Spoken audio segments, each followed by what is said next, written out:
या शायद उन्हें भारतीय चरित्र का कोई पता ना हो, तो मेरे मित्र ने मुझे पूछा था कि अगर कोई भारतीय शराब पी ले तो वो क्या करेगा। तो मैंने कहा इसमें कुछ पूछने की जरूरत नहीं है, शराब पीते ही वो उपदेश देगा, इसमें कोई भी विचार करने की जरूरत नहीं है। भारत जैसा मुल्क तो उपदेशों से बहुत पीड़ित है। इधर 5000 वर्ष हमने सिर्फ उपदेश दिए हैं। और ये भी स्मरण रखें, जो कौम उपदेश देने में कुशल हो जाती है वो सुनने में उपदेश हमने दिए हैं लेकिन सुना उन्हें किसी ने भी नहीं है। सलाहें हमने दी हैं लेकिन सलाहें स्वीकार नहीं की गई, वे की भी नहीं जा सकती, क्योंकि जहां उपदेश देने का बहुत आग्रह शुरू हो जाता है वहां उपदेशों के जीवंत होने की सारी खोज बंद हो जाती है। वहां उपदेशों का एक अपना मजा पैदा हो जाता है। विचारों की एक अपनी दौड़ है और अपनी संगति है। विचारों का अपना कोहेरेंस होता है। जीवन से उसका कोई संबंध होना जरूरी नहीं है, बल्कि अक्सर यही होता है, जो देश, जो जातियां और जो लोग विचारों में खो जाते हैं, जीवन से उनके संबंध विच्छिन्न हो जाते हैं। सच तो यह है कि जिनके जीवन से संबंध विच्छिन्न हो जाते हैं वे ही विचारों में खोने की इच्छा से भरते हैं। इसके पीछे कुछ कारण है। विचार जीवन का परिपूरक है, सब्स्टिट्यूट है। जिस चीज को हम जीवन में नहीं पूरा कर पाते उसे हम विचार में और कल्पना में और सपनों में पूरा करने लगते हैं। दिन में जो आदमी उपवास करता है वो रात में सपने देखता है भोजन कर लेने के। दिन में जो आदमी भीख मांगता है वो रात में सपने देखता है बादशाह हो जाने। और हरेक की जो अतृप्त आकांक्षा होती है उसके ही सपने उसमें पैदा हो जाते हैं। मैंने सुना है एक रात एक बिल्ली ने सपना देखा और उसने सुबह उठ के अपने पड़ोसी कुत्ते को कहा कि मैंने रात एक सपना देखा है और देखा कि वर्षा हो रही है और वर्षा में पानी में चूहे गिर रहे हैं। उस कुत्ते ने कहा तू बिल्कुल नासमझ है, सपने तो मैंने भी बहुत देखे लेकिन आज तक हड्डियों के सिवाय चूहे मैंने कभी गिरते नहीं देखे। निश्चित ही कुत्तों के सपनों में हड्डियां गिरेंगी और बिल्लियों के सपनों में चूहे गिरेंगे। दिन में जो कम रह जाता है रात सपने में पूरा हो जाता है। सपने और विचार परिपूरक हैं। जो कौम जीवन खो देती है वो विचार करने में ही पूर्ति कर लेती है। जिनके पास जीवन होता है उन्हें बहुत विचार में उलझने की जरूरत नहीं रह जाती। इधर 5000 वर्षों में हमने अपनी भूमि पर विचार के अतिरिक्त और कुछ भी नहीं किया, और ये बड़ा से बड़ा दुर्भाग्य हो सकता है जो किसी के ऊपर गिरे। ये बड़े से बड़ा दुर्भाग्य हो सकता है और दुर्घटना जो किसी कौम के ऊपर गिरे। कोई कौम विचार ही करती रह जाए और उसके भीतर जीवन लुप्त हो जाए। तो आज की सुबह मैं आपसे ये कहना चाहूंगा, विचार का बहुत मूल्य नहीं है, मूल्य जीवन का है। जिसे हम जीते हैं वही केवल सार्थक और सत्य बनता है, और जिसे हम मात्र सोचते हैं वो सोचना एक एस्केप, एक पलायन भी हो सकता है। अक्सर वो पलायन ही होता है। हम सोचते हैं जो भी परमात्मा के संबंध में और आत्मा और मोक्ष और हमारा जीवन से हमारी सारी जड़ें टूटती जाती हैं। हम सोचते हैं आकाश की बातें और पृथ्वी बिल्कुल बर्बाद होती चली जाती है, और हम सोचते हैं दूर की बातें और निकट पर हमारी कोई दृष्टि नहीं जाती। लेकिन स्मरण रखें, जिसे दूर जाना हो उसे करीब से यात्रा शुरू करनी पड़ती है, और जिसे दूर पहुंचना हो उसे कदम तो निकट ही उठाना पड़ता है, और जिसे दूर के जीवन को हल करना हो उसे निकट के जीवन को हल कर लेना जरूरी है। लेकिन हमारा निकट का जीवन तो बिल्कुल उलझा हुआ है, उसमें हम कुछ भी नहीं सुलझा पाते हैं। जीवन की क्षुद्रतम समस्याएं जो नहीं सुलझा पाते हैं वे भी जीवन को छोड़ के मोक्ष को पाने की आकांक्षा करते हो तो पागल। जीवन के क्षुद्रतम मसले भी समझाने का जिनके पास चित्त पैदा नहीं हुआ, तो वो परमात्मा और सत्य की गुत्थियां सुलझाना चाहते हो तो गलती में है। लेकिन अक्सर ऐसे ही लोग जीवन से भाग खड़े होते हैं सत्य की खोज में और मोक्ष की खोज में, जो जीवन में अपने को असमर्थ और असफल पाते हैं। धर्म की दिशा में असफल और असमर्थ लोग इकट्ठे हो जाएं तो वे तो डूबते ही हैं, साथ साथ धर्म की नौका को भी डुबा देते हैं। दुनिया में जो धर्म डूबा वो उन असफल लोगों की वजह से डूबा है जो जिंदगी में सफल नहीं हो सके और धर्म की तरफ चले गए। मैं आपसे निवेदन करूंगा, अगर धर्म की तरफ जाने का कभी भी ख्याल उठे तो सबसे पहले ये देख लेना कि जीवन में सफलता उपलब्ध हुई या नहीं, और जीवन की समस्याएं हल हुई या नहीं। सफलता से मेरा मतलब नहीं है कि आप बहुत बड़े धनपति हो जाएं या बहुत बड़े पद पर पहुंच जाएं। सफलता से मेरा मतलब नहीं है कि आपका बहुत बड़ा मकान हो। अक्सर तो ये होता है कि जो सफल नहीं हो पाते वो जीवन की असफलता से छिपाने को बड़े मकान बनाने में लग जाते हैं, और जो सफल नहीं हो पाते वो बड़े पदों पर पहुंचने में लग जाते हैं, और जो सफल नहीं हो पाते वो धन इकट्ठा करने में लग जाते हैं, ताकि इन क्षुद्र चीजों को इकट्ठा करके वो अपने को ये धोखा दे दें कि उनका जीवन सफल हो गया। ये सब असफल लोगों की वृत्तियां हैं। एक बहुत अजीब घटना घटी।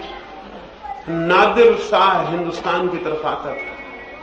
उसने बीच में एक छोटे से राजा को जीत लिया। उस राजा का नाम बैजत था।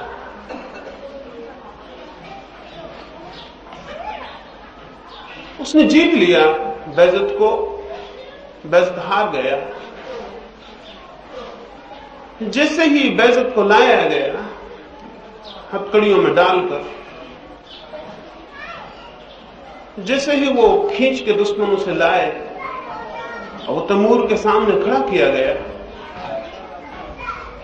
तो वैसे ही तैमूर जोर से हंसने लगा। बैजत ने कहा, मुझे देख के हंसते हो तो ना समझी है। हारे हुए आदमी को देख के जो हंसता है वो याद रखे कि एक दिन हार उसको भी उपलब्ध होगी और सारी दुनिया उस पर हंसेगी। और पराजित व्यक्ति को देखकर हंसना किसी शिष्ट और सुसंस्कृत व्यक्ति का लक्षण भी नहीं। स्मरण रखो, आज मुझ पर हंसते हो, कल अपने लिए रोओगे। लेकिन तैमूर ने कहा कि मैं तुम पर हंसता नहीं, मैं तो किसी और बात पर मुझे हंसी आ गई। तुम्हारी हार से नहीं हंसता हूं, मुझे तो हंसी इसलिए आ गई, परमात्मा के इस न्याय पर मुझे हंसी आ गई। मैं तो हूं लंगड़ा। तैमूर लंगड़ा था।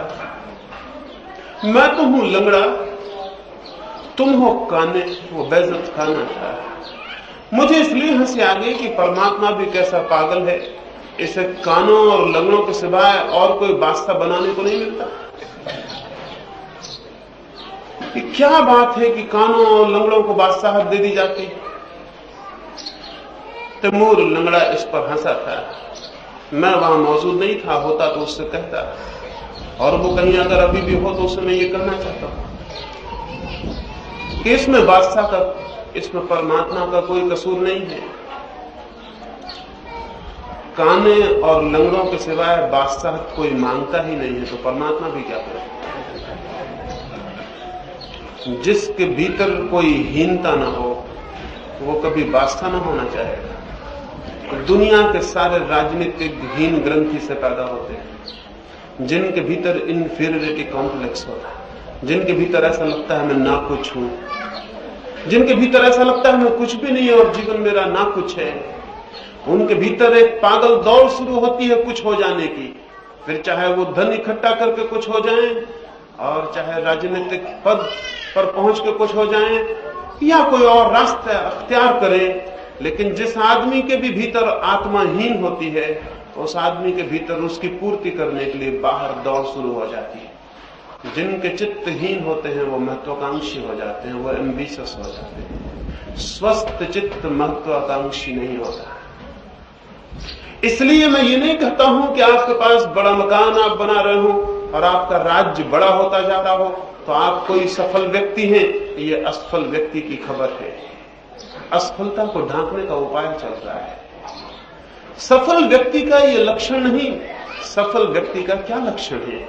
सफल व्यक्ति का पहला लक्षण है, और वो ये है कि उसके चित्त में कोई समस्या, कोई उलझन, कोई कॉन्फ्लिक्ट नहीं होगी। उसका चित्त समस्याओं से मुक्त होगा, उसके चित्त में कोई उलझाव नहीं होगा, उसका चित्त सुलझा हुआ, एकदम साफ सुथरा होगा। उसके चित्त में चीजें द्वंद्वग्रस्त नहीं होंगी, उसके भीतर कोई अंतर्द्वंद नहीं होगा, उसके भीतर घनीभूत शांति होगी। उसके प्राण एक आनंद की थिरक में निरंतर नाचते होंगे। उसका जीवन एक धन्यता होगी। उसका जीवन प्रतिक्षण आशीषों प्रार्थनाओं से भरा होगा। उसके जीवन से प्रेम बहता होगा, घृणा नहीं। उसके जीवन से प्रकाश निकलता होगा, अंधकार नहीं। वैसा व्यक्ति सफल व्यक्ति है। हो सकता है उसके पास और कुछ भी ना हो, लेकिन उसके पास ऐसी आत्मा होगी। सफलता से मेरा अर्थ है ऐसा व्यक्ति।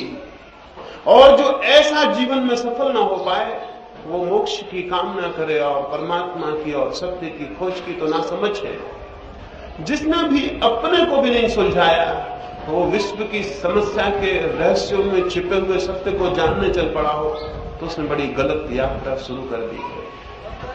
पहली बात है, सत्य की खोज में, परमात्मा की खोज में, जीवन के रहस्य की खोज में, जीवन को जान लेने की दिशा में पहली बात है अपने जीवन को अत्यंत सुलझा हुआ बना लेना। लेकिन हमारे जीवन तो बहुत उलझे हुए हैं। हम तो अपने भीतर ही बहुत मनुष्यों में टूटे हुए हैं। हम तो पॉलीसाइकिक हैं। हमारे एक एक आदमी के भीतर न मालूम कितने मन हैं। अगर ठीक से कहें तो एक एक आदमी एक भीड़, एक क्राउड। कोई आदमी अकेला नहीं है। एक एक आदमी के भीतर न मालूम कितने आदमी बैठे हुए हैं, न मालूम कितनी शक्लें बैठी हुई हैं। एक एक आदमी ने अपने ही मन के न मालूम कितने खंड और टुकड़े कर दिए हैं। वो सारे टुकड़े आपस में लड़ रहे हैं, वो सारे टुकड़े आपस में द्वंद्व कर रहे हैं। कभी अपने भीतर झांक के देखें तो वहां एक बाजार लगा हुआ पाएंगे, वहां एक भीड़ मालूम पड़ेगी, वहां न मालूम कितनी आवाजें सुनाई पड़ेंगी। उनमें से कौन सी आवाज आपकी है? उसमें कौन सा स्वर आपका है? उसमें कौन है आप? जो सुबह से उठ के प्रेम जाहिर करता है, वो घड़ी भर बाद क्रोध से भर जाता है। जो थोड़ी देर बाद गले लगाता था, वो थोड़ी देर बाद घृणा से भर जाता है। जो थोड़ी देर बाद मित्र था, वो थोड़ी देर बाद शत्रु हो जाता है। कितने हैं हमारे भीतर स्वर, और कितने हैं हमारे भीतर रूप, और कितने हैं हमारे भीतर व्यक्ति। इसमें कौन आप है? ये सारे स्वर आपस में लड़ते हैं और एक विसंगीत पैदा करते हैं। उस विसंगीत का नाम ही अशांति है। ये सारे स्वर आपस में लड़ते हैं और हमारे भीतर एक बेचैनी, एक तनाव, एक टेंशन पैदा करते हैं। उस तनाव, उस बेचैनी में सारे जीवन की सारी व्यवस्था उलझ जाती है। फिर हम परेशान होते हैं और दुखी होते हैं, और किसी मंदिर की शरण जाते हैं, और किसी गुरु की शरण जाते हैं, और किसी शास्त्र से पूछते हैं कि रास्ता बताओ। जीवन को हम उलझाते हैं और रास्ता किसी और से पूछते हैं। जिंदगी को हम उलझाते हैं और शरण किसी और की हम लेते हैं। जिंदगी को आसान करते चले जाते हैं और फिर पूछते हैं कि शांति कैसे मिले।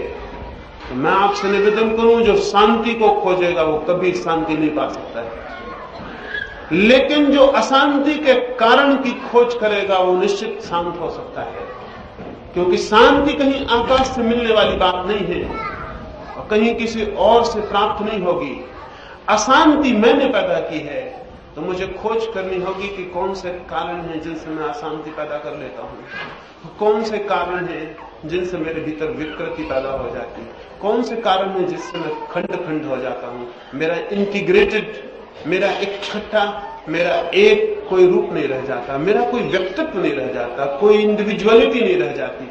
कौन से कारण हैं जिनमें मुझे सारे उपद्रवों में भर देता है मेरे मन को, और मेरा जीवन एक समस्या हो जाता है, एक समाधान नहीं।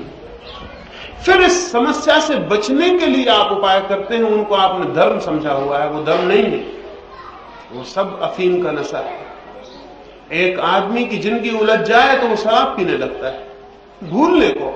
फॉरगेटफुलनेस को। दूसरा आदमी ताश खेलने लगता है, जुआ खेलने लगता है।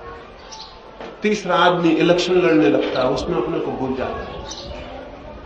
चौथा आदमी मंदिर में चला जाता है, पूजा करने लगता है, प्रार्थना करने लगता है, भजन गाने लगता है, उसमें अपने को भूल जाता है।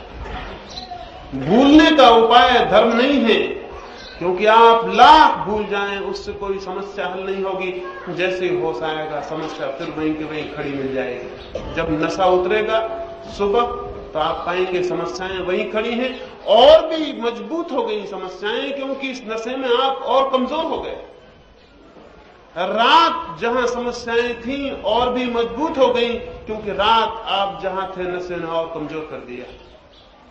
रोज नशा करिएगा, समस्याएं सख्त और मजबूत होती जाएंगी और आप कमजोर होते जाएंगे। उनसे कोई सुलझाव नहीं हो सकता।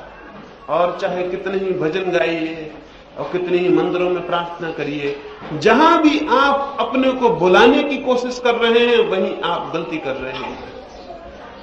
समस्याएं भूलने से नहीं मिटती, रास्ता करीब करीब उल्टा है। समस्याएं जानने से मिटती है, समस्याएं भूलने से नहीं, खुद को भुला देने से नहीं, बल्कि खुद के स्मरण से मिटती हैं। इसलिए मैं कहता हूं धर्म विस्मरण नहीं है, धर्म आत्मस्मरण है। और ऐसे कोई भी रास्ते जो हमें विस्मृति में ले जाते हों, वे कोई भी रास्ते धर्म नहीं है, वे सब अफीम के नशे। धर्म है आत्मस्मरण। और आत्मस्मरण का क्या अर्थ है कि आप बैठ के कहीं सोचने लगे अहम ब्रह्मास्मि? क्या आप बैठ के सोचने लगे कि आत्मा सच्चित आनंद है? क्या आप बैठ के सोचने लगे कि मैं शरीर नहीं हूं, मैं तो आत्मा हूं, मैं तो मरण धर्मा नहीं हूं, मैं तो अमृत हूं? ये बातें सोचने लगे तो ये कोई आत्मस्मरण हुआ? नहीं, ये आत्मस्मरण नहीं हुआ। इस स्मरण का तो अर्थ ही यह है कि भी आत्मा का कोई पता नहीं है इस तरह, इसलिए इस तरह की बातें आप सोच रहे हैं। जिस आदमी को पता है कि आत्मा ब्रह्म है, वो क्या बैठ के रोज सुबह सुबह ये दोहराएगा कि आत्मा ब्रह्म है? दोहराने का क्या अर्थ? दोहराने का अर्थ है उसे पता नहीं है, और जो उसे पता नहीं है वो दोहरा दोहरा के सोचता है कि पता हो जाएगा। एक आदमी रोज रोज दोहराता है कि आत्मा शरीर नहीं है। अभी एक साध्वी से मेरी बात होती थी तो वो कह रही थी कि आत्मा शरीर नहीं है। इसका ही चिंतन करते करते धीरे धीरे लगने लगता है कि आत्मा शरीर नहीं है। मैंने कहा वो भ्रम होगा। चिंतन करने से जो लगेगा वो असत्य होगा। वो केवल बार बार सोचने का आत्मसम्मोहन है। वो बार बार किसी बात को सोच लेने से पैदा हो गया भाव है। वो अनुभूति नहीं है, वो साक्षात नहीं है, वो खुद की प्रतीति और खुद का कोई अनुभव नहीं है। तो इसको मैं आत्मस्मरण नहीं कहता कि आप रोज बैठ के परमात्मा और आत्मा को स्मरण करते हो। आत्मस्मरण का कुछ और ही अर्थ है। आत्मस्मरण का अर्थ है मैं जो भी हूं, बेईमान, अशांत, दुखी, चिंतित, मैं जो भी हूं, मेरी ये जो पूरे का पूरा व्यक्तित्व जो भी है, चोर, बेईमान, झूठ बोलने वाला, सच बोलने वाला, प्रेम करने वाला या घृणा करने वाला, मेरा ये जो पूरा व्यक्तित्व है, इस पूरे व्यक्तित्व को उघाड़ के देखना आत्मस्मरण है। इस पूरे व्यक्तित्व को बड़ी सरलता से, सहजता से उघाड़ कर देखना। हम न केवल अपने को दूसरों से छिपाते हैं, अपने से भी छिपा लेते हैं। और इसमें बहुत खतरा नहीं है कि हम दूसरों से अपने को छिपा लें, खतरा इसमें है कि हम अपने से अपने को छिपा लें। इंग्लैंड में शेक्सपियर का एक नाटक चल रहा था और वहां के एक बहुत बड़े आर्च बिशप ने, बड़े पादरी ने भी उस नाटक को देखना चाहा। तो उसने मैनेजर को लिखा। अब आर्च बिशप बहुत बड़ा पादी, बहुत बड़ा सन्यासी नाटक देखने जाए तो अशोभन होगा, क्योंकि ये सन्यासी ही तो नाटक के खिलाफ हजारों साल से बोलते रहे। तब कोई सन्यासी नाटक देखने चला जाए तो बड़ा अभद्र मालूम होगा और लोग पकड़ लेंगे और लोग कहेंगे कि तुमने तो समझाया था और तुम खुद यहां कैसे मौजूद हो। और उसके मन में बड़ी इच्छा थी कि उस नाटक को देखे, उसकी बड़ी प्रशंसा थी। तो उसने मैनेजर को लिखा, उस थिएटर के मैनेजर को एक पत्र लिखा कि क्या तुम्हारे थिएटर में कोई ऐसा दरवाजा नहीं है पीछे से आने का, कि मैं पीछे से आ जाऊं, मैं नाटक देख लूं और लोग मुझे न देख सके। वो मैनेजर बहुत अद्भुत आदमी रहा होगा, जरूर उस पादरी से ज्यादा समझदार रहा होगा। और अक्सर ऐसा हुआ है कि पादरियों से तो नाटक और सर्कस के दिखाने वाले भी ज्यादा समझदार रहे। उसने एक पत्र लिखा। उसने उत्तर में लिखा कि मेरे मित्र, मेरे थिएटर में पीछे का दरवाजा है और अनेक लोग और अनेक साधु और पादरी उससे आते हैं, लेकिन एक बात मैं पहले बता देता हूं उनको, फिर वो आए, उनकी खुशी। ऐसा दरवाजा तो है कि लोग ना देख सके, लेकिन ऐसा कोई दरवाजा नहीं है कि परमात्मा ना देख सके। फिर आपकी मर्जी, आप आ सकते हैं। मुझे पता नहीं कि वो देखने आया या नहीं आया, लेकिन जिंदगी में हम सबको धोखा दे दें, लेकिन अपने को धोखा देने कैसे संभव हो पाएगा? मैं किसी भी पीछे के दरवाजे से जाऊं, कम से कम मैं तो देखने वाला मौजूद रहूंगा ही। धर्म की पहली सीढ़ी है स्वयं को हमने जो धोखे दिए हैं उनको तोड़ देना। दूसरों को धोखा देना तो गौण है, और तथाकथित धार्मिक ये समझाते हैं किसी को धोखा मत देना, लेकिन शायद ही किसी ने आपसे कहा हो कि दूसरों को धोखा देना तो गौण है। और दूसरों को धोखा देना तो अपने को धोखा देने से पैदा होता है। उसकी अपनी कोई सत्ता नहीं है। जो आदमी अपने को धोखा देना बंद कर देता है, वो दुनिया में किसी को धोखा देने में असमर्थ हो जाता है। इसलिए दूसरों को धोखा देने की बहुत फिक्र मत करना। वो तो केवल इस बात की सूचना है, जो आदमी दूसरों को धोखा दे रहा है उसने उसके बहुत पहले अपने को धोखा दे लिया होगा, नहीं तो दूसरों को धोखा नहीं दे सकता है। अपने को जो हमने धोखे दिए हैं उनको तोड़ देना आत्मस्मरण का अर्थ है। हमने अपने को जो धोखे दिए हैं उनको तोड़ देना। और हमने बहुत तरह के धोखे दिए हैं अपने को। हम अपने बाबत ही न मालूम कैसे कैसे झूठे ख्याल पैदा कर लिए हैं। हर आदमी अपने को न मालूम क्या क्या समझ रहा है। अगर वो थोड़े भीतर झांकेगा तो पाएगा कि बिल्कुल झूठ समझ रहा है। अगर वो थोड़ी अपनी खोजबीन करेगा तो पाएगा ये मैंने अपनी जो तस्वीर बना रखी है बिल्कुल झूठी है, ऐसा मैं नहीं हूं। कैसा हूं मैं? उसकी नग्नता में स्वयं को देख लेना धर्म की पहली सीढ़ी है। कैसा हूं मैं? और इसकी बिल्कुल फिक्र ना करें कि आप बुरे हैं या भले हैं, क्योंकि जब इसकी फिक्र आप बहुत ज्यादा करते हैं इसलिए तो अपने को नग्न नहीं देख पाते। इसलिए तो वस्त्र ढांक लेते हैं अच्छे अच्छे और उन्हीं वस्त्रों में अपने को देखते हैं। एक बात बहुत बुनियादी है, सत्य की खोज में जो व्यक्ति भी निकला हो उसे अपने भीतर की सारी सच्चाइयों को जान लेना चाहिए। चाहे उसे दिखाई पड़े कि मैं पागल हूं, चाहे उसे दिखाई पड़े कि मैं धोखेबाज हूं, चाहे उसे दिखाई पड़े कि मैं पापी हूं और अंधकार से भरा हूं, जो भी उसे दिखाई पड़े ये पहली भलाई होगी, ये पहली अच्छाई होगी। तो वो अपने भीतर की सारी बातों को खोल कर देख ले, क्योंकि तब उसके सामने एक यथार्थ खुद के होने की वास्तविकता प्रकट हो जाएगी। उसी वास्तविकता पर पैर रखकर कोई छलांग ली जा सकती है, कल्पनाओं पर पैर रख के छलांग नहीं ली जा सकती। और कल्पनाओं में खड़े होकर कोई गति नहीं की जा सकती। व्यक्तित्व का यथार्थ वो जो बिल्कुल बिल्कुल वास्तविक है उसे खोल लेना बहुत जरूरी है। इसको मैं आत्मस्मरण करता हूं। इसे आप खोल सकते हैं। कोई आपको रोक नहीं रहा है, कोई बाधा नहीं दे रहा है, कोई मार्ग में अवरोध खड़े नहीं कर रहा है। अगर सिर्फ आप ही अवरोध खड़े ना करें, अगर आप ही बाधा ना बन जाएं, अगर आप ही भयभीत ना हो जाएं खुद को जानने से। इसलिए फियर के अतिरिक्त, खुद के भीतर जो भय है उसके अतिरिक्त और आत्मा के स्मरण में दूसरी कोई बाधा नहीं। भयभीत हम किस बात से हैं? हम भयभीत हैं इसी बात से कि कहीं सच्ची शकल मेरे सामने ना आ जाए, क्योंकि हमने एक झूठी शकल बना रखी है जो कि एकदम गिर जाएगी। हमने एक मूर्ति बना रखी है बहुत सुंदर जो कि एकदम विकृत हो जाएगी। मार्क ट्वेन का एक मूर्तिकार उसकी मूर्ति बना रहा है। समझदार आदमी था मार्क ट्वेन, और इसलिए मैं उसे समझदार कहता हूं कि वो बहुत बार अपने ऊपर हंसा। दुनिया में दूसरों के ऊपर तो बहुत लोग हंसते, वो ना समझ। जो आदमी अपने पे हंसना शुरू कर देता है उसकी समझदारी का प्रारंभ हो जाता है। मार्क ट्वेन समझदार आदमी रहा होगा, बहुत बार हजारों बार अपने पे हंसा। जिंदगी के आखिर में तो उसने कहा कि मैंने दूसरों पर हंसना शुरू किया था और अब जब मैं समाप्त हो रहा हूं अपने हंसने पर समाप्त हो रहा हूं। ये जीवन का विकास था। मरने के कुछ दिन पहले उसकी मूर्ति किसी मूर्तिकार ने बनाई। जैसे जैसे मूर्ति बनती गई मार्क ट्वेन उदास होने लगा। उस मूर्तिकार ने कहा कि मैं देखता हूं कि जैसे जैसे मूर्ति बनती जाती है आप उदास होते चले जाते हैं। मार्क ट्वेन ने कहा उदास हो जाने का कारण जैसे जैसे मूर्ति बनती जाती है वैसे वैसे कुरूप होती जाती है। जैसे जैसे वो मेरे जैसे होने लगी वैसे वैसे कुरूप हो जा रही है। इससे तो अनगढ़ पत्थर ही बेहतर था जिसमें कोई रूप नहीं उभरा था। कम से कम उसमें कोई कुरूपता तो नहीं थी।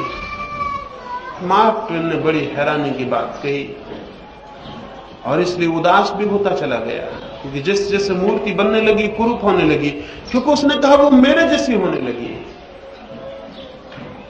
इसको मैं साहस कहता हूं इस बात को समझने का कि मेरे भीतर कैसी अगलीनेस, कैसी कुरूपता है। लेकिन हम सब अजीब लोग हैं। हम बाहर सुंदर होने की तलाश में सारा समय समाप्त कर देते हैं और भीतर की कुरूपता को कभी देख नहीं पाते। और भीतर की कुरूपता को छिपाने के लिए हम बाहर सौंदर्य के सारे उपकरण इकट्ठे करते हैं। हम बाहर सुंदर होना चाहते हैं और भीतर, और स्मरण रखें कि जो आदमी बाहर सुंदर होना चाहता है वो निश्चित ही जानता होगा कि भीतर कुरूप है, नहीं तो बाहर सुंदर क्यों होना चाहेगा। भीतर कुरूपता का एहसास बाहर सुंदर होने की प्रेरणा बन जाता है। लेकिन बाहर से हम कितने ही सुंदर हो जाएं, भीतर की कुरूपता इससे नष्ट नहीं होगी। भीतर की कुरूपता का तो मुकाबला करना होगा, उससे तो आंखें मिलानी होगी, उसके तो सामने खड़ा होना होगा। और एक बड़े रहस्य की बात मैं आपसे कहना चाहूंगा, जो व्यक्ति अपनी आंतरिक कुरूपता के दर्शन करने के लिए तैयार हो जाता है उसकी कुरूपता वैसे ही पिघलने और बहने लगती है जैसे सूरज के उगने पर बर्फ पिघलने लगे और बहने लगे। और जो मनुष्य अपने भीतर की कुरूपता के सामने आंखें खड़ी करके खोल के खड़ा हो जाता है वो पाता है कि उसके भीतर कुरूपता वैसे ही विसर्जित होने लगती है जैसे कोई दिया जला ले और घर के कोनों कोनों में अंधेरा खोजने चला जाए। दिया जला के अंधेरे खोजने को जाएगा तो अंधेरा तो विलीन हो जाएगा। जो व्यक्ति अपने भीतर सजग होकर खोज में संलग्न होता है, अपने भीतर आंख खोलकर देखने की तैयारी करता है, उसके भीतर प्रकाश फैलना शुरू हो जाता है। और प्रकाश में कोई कुरूपता नहीं टिकती है, कोई असौंदर्य नहीं टिकता है, और प्रकाश में कोई असत्य नहीं टिकता है, और प्रकाश में कोई प्रवंचना नहीं टिकती। सारा अंधकार विलीन होने लगता है।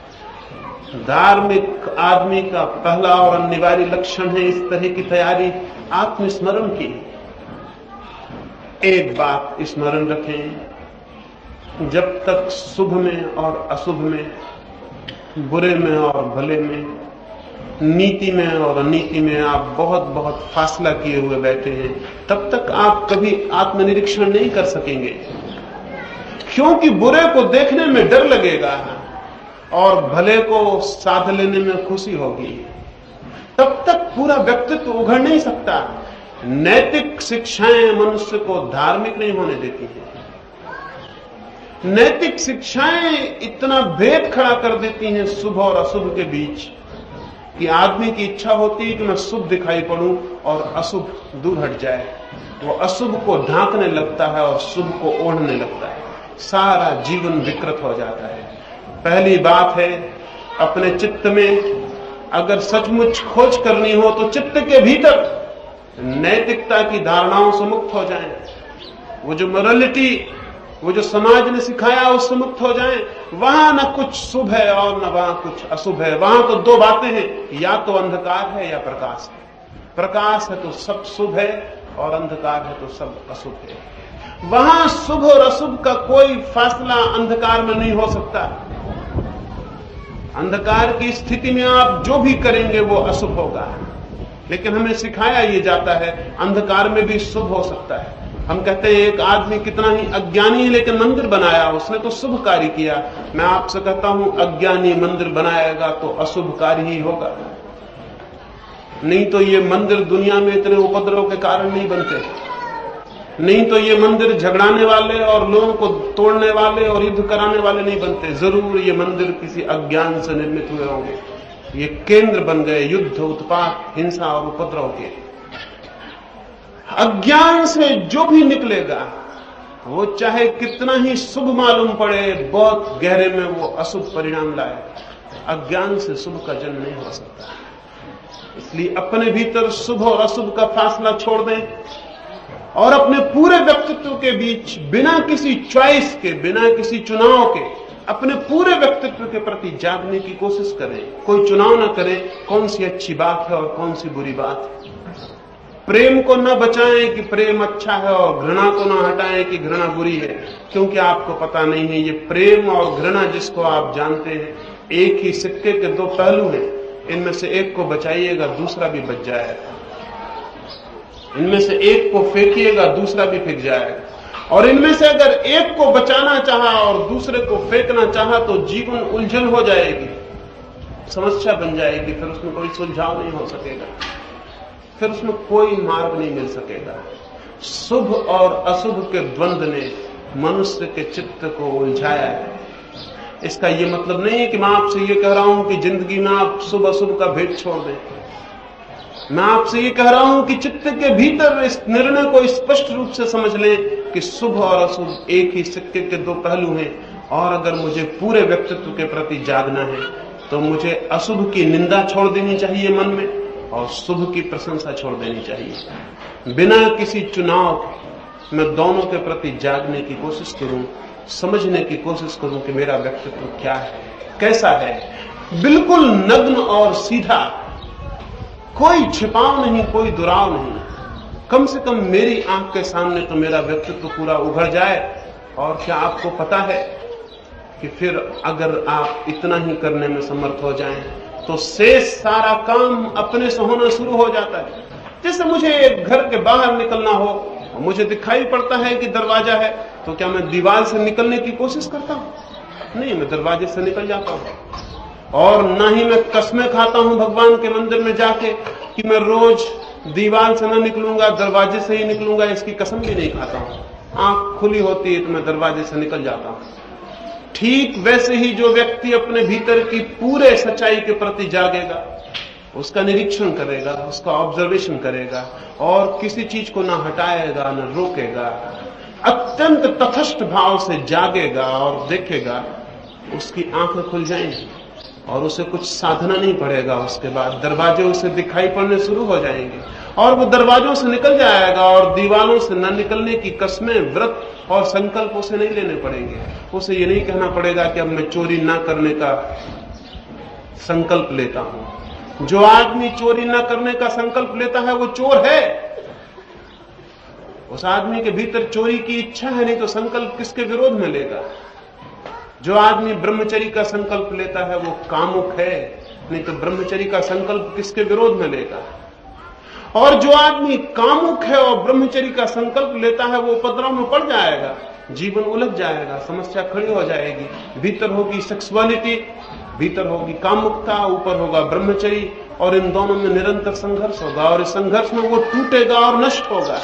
और इस संघर्ष में उसका जीवन क्षीण होगा, शक्तिहीन होगा, द्वंद्व से भरेगा, अशांत होगा, पीड़ित होगा। और ऐसा आदमी मोक्ष चाहेगा और ऐसा आदमी सत्य चाहेगा और ऐसा आदमी आत्मा को जानना चाहेगा, जबकि उस सब को जानने की एक शर्त है शांत हो जाना, और ऐसा आदमी कभी शांत नहीं हो सकेगा। तो मैं नहीं कहता हूं कि कोई संकल्प के माध्यम से, कोई व्रत के माध्यम से जीवन में क्रांति होती है। मैं कहता हूं केवल दर्शन के माध्यम से, सिर्फ ऑब्जर्वेशन से, सिर्फ निरीक्षण से, तटस्थ निरीक्षण से जीवन में क्रांति होनी शुरू हो जाती है। क्या आपको पता है कि अभी एटॉमिक वैज्ञानिकों ने एक बड़े अद्भुत सत्य की खबर दी है। उन्होंने खबर दी है कि इलेक्ट्रॉन को, विद्युत के अंतिम कण को अगर मशीन के द्वारा निरीक्षण किया जाए तो वो एक तरह से व्यवहार करता है, और अगर दो आंखें मनुष्य की दूरबीन से उसे देखें तो वो बिल्कुल दूसरे तरह का व्यवहार करने लगता है। बहुत हैरानी वैज्ञानिकों को अनुभव हुई है, क्योंकि आज तक ये कल्पनातीत थी बात कि मनुष्य के निरीक्षण से एक विद्युत कण भी अपने व्यवहार को बदल देगा मात्र निरीक्षण से। हम तो बदल देते हैं।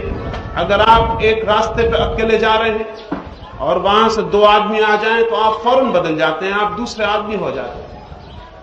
अगर आप एक रास्ते से चले जा रहे हैं और रास्ता अकेला है, सन्नाटा है, तो आप दूसरे आदमी होते हैं। आपकी चाल और ढंग की होती है। हो सकता है आप कोई फिल्म का गीत गुनगुना रहे हो या कुछ और कर रहे हो या खुद अपने को मुंह बिचका रहे हो, लेकिन वहां से दो आदमी रास्ते पे आ जाएं, आप फौरन बदल जाते हैं। और अगर वो दो औरतें हैं तो और भी ज्यादा बदल जाते हैं। और अगर वो कहीं आपके धर्म गुरु हैं, सन्यासी हैं, साधु हैं, मुनि हैं, तो आप फिल्म का गीत छोड़ देते हैं और भजन गाने लगते हैं। आप एकदम बदल जाते हैं। जैसे ही दो आंखें आप पर टिकती हैं, आपका व्यवहार बदलता है। आप अपने बाथरूम में कुछ और होते हैं, अपनी बैठक खाने में कुछ और होते हैं, आपका व्यक्तित्व भी और ढंग से आप व्यवहार करते हैं। ये हम आदमी के बाबत तो जानते थे क्योंकि वो सचेतन है और उसे निरीक्षण करने से बदलाहट होती है। लेकिन वैज्ञानिक कहते हैं कि जिस अणु को, जिस इलेक्ट्रॉन को, जिस विद्युत कण को हम समझते हैं निर्जीव है, वो भी मनुष्य की आंखें उसको निरीक्षण करने लगे तो उसके व्यवहार में फर्क आ जाता है, उसकी गति बदल जाती है। ठीक ऐसे ही जो व्यक्ति अपने भीतर खुद का निरीक्षक हो जाता है, उसका मन बदलना शुरू हो जाता है। बदलना नहीं पड़ता मन को। जैसे ही दो आंखें हमारे भीतर, जागी हुई दो आंखें चित्त को देखने लगती हैं, चित्त एकदम क्रांति से गुजरने लगता है। एक ट्रांसफॉर्मेशन चित्त में शुरू हो जाता है। मात्र देखने से, मात्र जाग जाने से, मात्र निरीक्षण से चित्त एक बिल्कुल ही नए रूप में परिवर्तित होने लगता है। जो जो अशुभ है और अंधकारपूर्ण है वो क्षीण होने लगता है, और जो जो शुभ है और प्रकाशपूर्ण है वो विकसित होने लगता है। इसे मैंने कहा आत्मनिरीक्षण। आत्मा के संबंध में सीखी हुई बकवास को दोहराना नहीं। आत्मा के संबंध में उपनिषदों और गीताओं और कुरानों और बाइबलों, महावीर और बुद्धों ने जो कहा है उसको बैठ के रटना नहीं, वरन खुद के व्यक्तित्व की, खुद की चित्त व्यक्तित्व की, खुद की जो माइंड पर्सनैलिटी है, वो जो खुद का पूरा मानसिक जगत है, उसके प्रति पूरे रूप से जाग जाना, होश से भर जाना। जैसे ही कोई व्यक्ति स्वयं के प्रति जागता और होश से भरता है, उसके जीवन में एक अनूठी दिशा खुलनी शुरू हो जाती है और एक अत्यंत सहज क्रांति और परिवर्तन उसके जीवन में प्रारंभ हो जाता है। दो आंखें हमारी जो सारी दुनिया पर लगी हैं, अगर खुद पर लग जाएं तो आपके जीवन में धर्म शुरू हो जाता है। लेकिन हमारी आंखें सारी दुनिया पर लगी, हम पड़ोसी को गौर से देख रहे हैं, रास्ते को चलते हुए आदमी को गौर से देख रहे हैं, ट्रेन में जो अजनबी हमारे बगल में बैठा है उसे गौर से देख रहे हैं, और हमारा बस चलता हो तो उनके कपड़ों को फाड़ के देख रहे हैं। अगर हमारा और बस चलता हो तो उनकी हड्डियों और मांस को भी छेद कर देख रहे हैं। हमारी दो आंखें सारी दुनिया को देखने में लगी हैं, एक व्यक्ति को छोड़कर, और वो हम खुद हैं। वो आंखें हम पर खुद गहराई से नहीं लगी। जितनी गहराई से हम दूसरों को देख रहे हैं और समझने की कोशिश कर रहे हैं, अगर उससे बहुत थोड़े अंशों में भी हमारी आंखें खुद के व्यक्तित्व के निरीक्षण में लग जाएं, तो आप पाएंगे कि आप दूसरे मनुष्य होना शुरू हो गए। आपको दूसरा मनुष्य होना नहीं पड़ेगा, आप पाएंगे कि आप दूसरे मनुष्य होना शुरू हो गए। आप पाएंगे कि आपने एक दूसरी स्थिति पा ली। आप पाएंगे कि आपके भीतर एक नई चेतना और एक नई ऊर्जा का जन्म हो गया है जिसका आपको पता भी नहीं था। और आप पाएंगे कि एक अद्भुत शांति, एक जीवन की अत्यंत सुलझी हुई चित्त की अवस्था पाएंगे। एक बहुत निर्द्वंद मन भीतर जन्म ले रहा है, भीतर एक नए व्यक्ति का उद्भव हो रहा है। बहुत से व्यक्ति विदा हो रहे हैं और एक व्यक्ति का जन्म हो रहा है। मन के बहुत से खंड समाप्त हो रहे हैं और एक अखंड चेतना पैदा हो रही है। ऐसी अखंड चेतना ही परमात्मा को जानने में समर्थ होती है।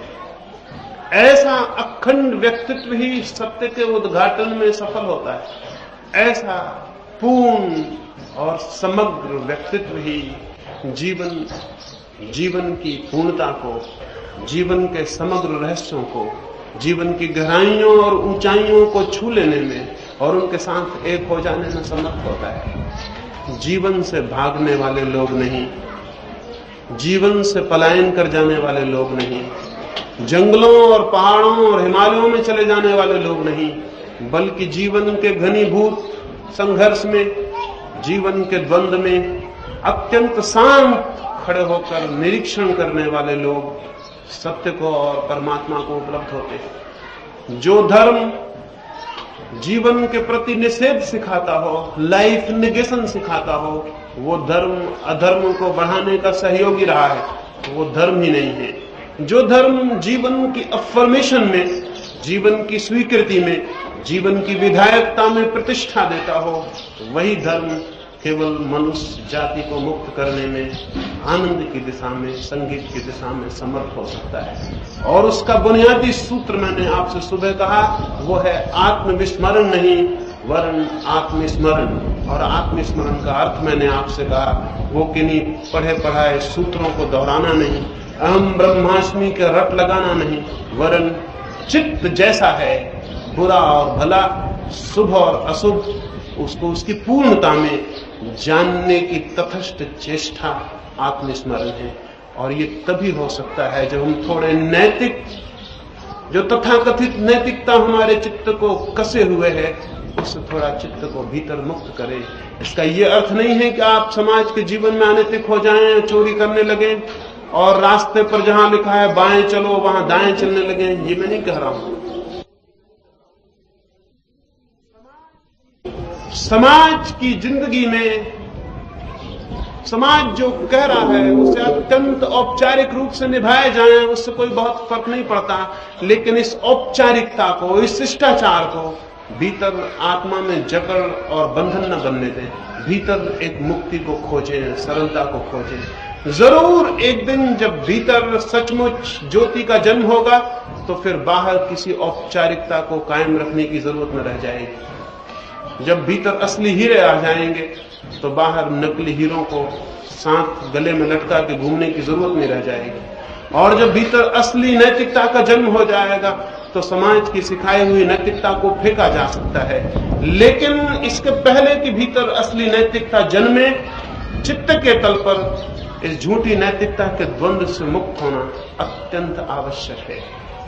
भीतर निर्द्वंद होकर, निष्पक्ष होकर, तटस्थ होकर मन का निरीक्षण जो व्यक्ति करता है, वो एक बहुत अद्भुत बात को उपलब्ध होता है जो मैंने आपसे कही। वो इस सत्य को जान पाता है कि ज्ञान अपने आप में परिवर्तन है। वो इस सत्य को जान पाता है कि जानने के बाद व्यक्तित्व में परिवर्तन करना नहीं पड़ता, परिवर्तन हो जाता है। जो नहीं जानता उसे परिवर्तन करना पड़ता है, जो जानता है उसे परिवर्तन हो जाता है। ज्ञान क्रांति है, ज्ञान परिवर्तन है, और ज्ञान अनिवार्य रूप से आचरण है, उसे लाना नहीं पड़ता आचरण में। एक छोटी सी कहानी और इस चर्चा को मैं पूरा करूंगा। इस आत्मनिरीक्षण के बाबत कुछ और सूत्र हैं, वो मैं संध्या आपसे कहूंगा। एक कहानी मैंने पढ़ी, एक जौहरी हुआ, वो मर गया, उसका लड़का और उसकी पत्नी पीछे छूट गए। उसकी पत्नी को उस जौहरी ने एक दफा बहुत से माणिक और हीरे और मोती और बहुत से पत्थर दिए थे संभाल के रखने को। वो पत्नी जीवन भर उन पत्थरों को संभाले रखी रही थी जो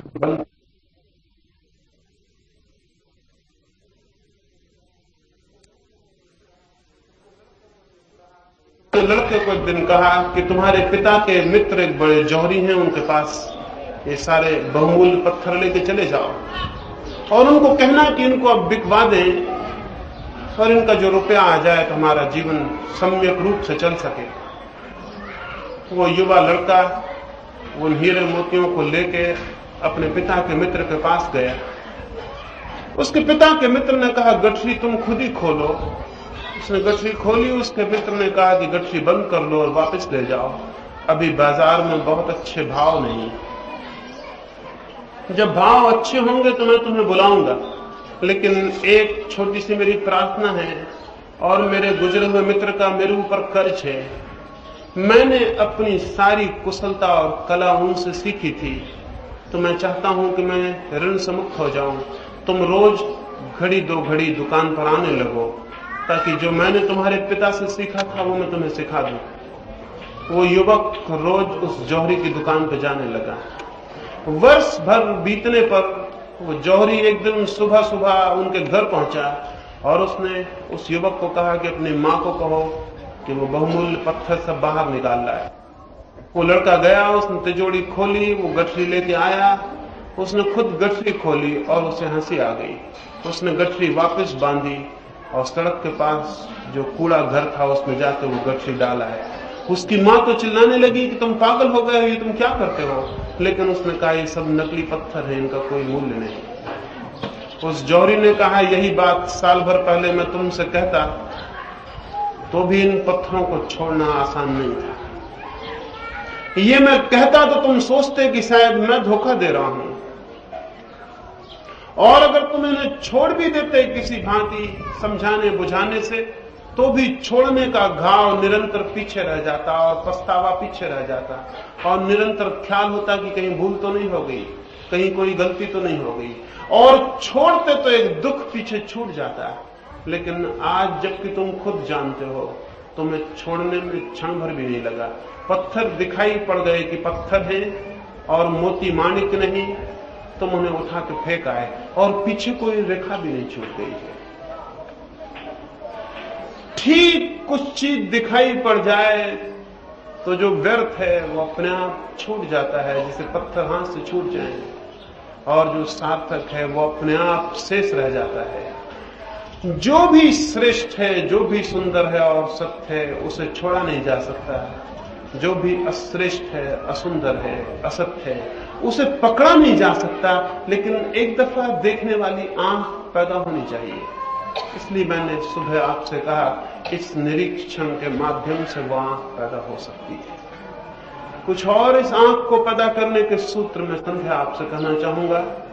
मेरी बातों को इतनी शांति और प्रेम से सुना है, उससे बहुत बहुत अनुग्रहित हूं। परमात्मा करे सबके पास जो आंखें मौजूद हैं वो खुले, और परमात्मा करे कि सबके भीतर जो राज छिपे हैं वो दिखाई पड़े। क्योंकि अगर एक व्यक्ति अपने भीतर के रहस्य को ही जान ले तो सारे विश्व के रहस्य को जानने का द्वार खुल जाता है। हर मनुष्य समग्र सत्य के लिए खुद द्वार है, लेकिन चूंकि वो खुद ही बंद है इसलिए सब बंद है। और फिर हम पूछते हैं ईश्वर है, आत्मा है, और हम पूछते हैं जमाने भर के प्रश्न, उन प्रश्नों का कोई मूल्य नहीं, क्योंकि हम खुद जहां से कि सब द्वार शुरू होता है बंद है। परमात्मा करे ये द्वार हमारा खुले।